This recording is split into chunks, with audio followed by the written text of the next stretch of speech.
ating paligid, maging sa ating sariling pamilya, relasyon, pananalapi, kalusugan sa pangangatawan. Ngunit mga kapatid, nais kong sabihin sa iyo, merong Diyos na nagmamalasakit sa iyo, merong Diyos na merong plano sa iyong buhay, merong Diyos na nais kang tulungan. Hindi lamang siya nasa langit na malayong nakatingin na walang pakialam, ngunit siya po ay Diyos na nagmamalasakit at para sa iyo. Marahil mga kapatid, narito ka at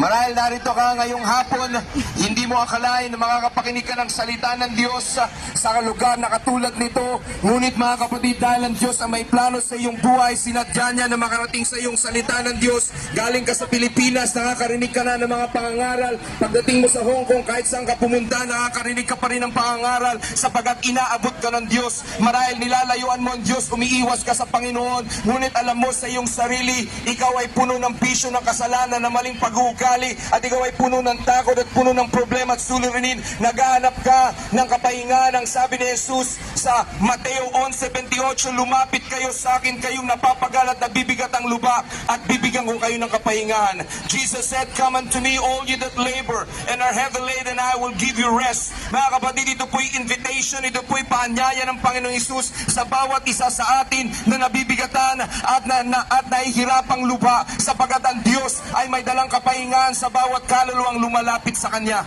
Mga kapatid, napakinggan niyo po ang mga patotoo ng mga kasama naming mga kapatiran sa church sa dati-rati. Ang buhay nila ay kapos ng bisyo ng kasalanan, maling pag-uugali, palayo sa Diyos, at dahil doon nawasak ang kanilang pangangatawan dahil sa bisyo, nagkaroon ng sakit karamdaman, nawasak ang kanilang mga pamilya, nagkaguluha sa kanilang mga pamilya dahil sa kasalanan. Ngunit mga kapatid, dahil ang Diyos ay mapag-ibig, ang Diyos ay nagmamahal, inabot pa rin ang Diyos ang kanilang mga buhay, at nung sila'y tumugon sa panawagan ng Diyos, ng pag-ibig ng Diyos, binago ng Diyos ang buhay nila. Tunay nga ang sinabi ng 2 Corinthians